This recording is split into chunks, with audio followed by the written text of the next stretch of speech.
સુરતના ઉમરપાડા રેફરલ હોસ્પિટલની ઘોર બેદરકારી સામે આવી કે જ્યાં ડોક્ટરો સવારથી સાંજ સુધી હોસ્પિટલમાં નથી આવતા ને તેને કારણે દર્દીઓ પરેશાન છે। કુટુંબ નિયોજનના ઓપરેશન માટે આવેલ મહિલાઓને ભારે હાલાકીનો સામનો કરવો પડી રહ્યો છે। હોસ્પિટલે આવેલ મહિલા અને બાળકો ભૂખ્યા તરસ્યા રહેવાથી હેરાન થયા। હોસ્પિટલે આવેલ દર્દીઓ માટે નાસ્તાની પણ વ્યવસ્થા કરવામાં નથી આવી। સરકારી રેફરલ હોસ્પિટલનો વહીવટ ખાડે હોય તેવા દ્રશ્યો પણ સામે આવી રહ્યા છે અને જવાબદાર ડોક્ટર વિરુદ્ધ હવે કાર્યવાહી કરવા માટે લોક માંગ ઉઠી છે।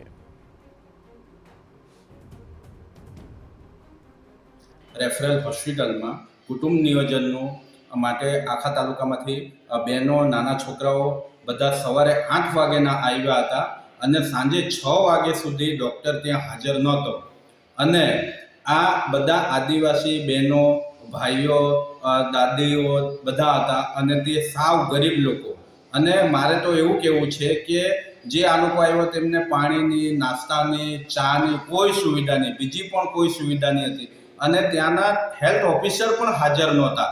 તો મારે કહેવું છે કે આપના વતી કે અમારા આદિવાસી સમાજ શું માણસમાં જ નહીં આવે? અમારે આ આદિવાસી સમાજની શું આવી ખરાબ પરિસ્થિતિ? અમે આદિવાસી સમાજ ગરીબ છે એટલા માટે અમે સરકારી દવાખાનામાં આવ્યો છે અને સરકારી દવાખાનામાં ગરીબ લોકો જ આવે છે। અમારી પાસે પૈસા હોય તો અમે ખાનગી હોસ્પિટલ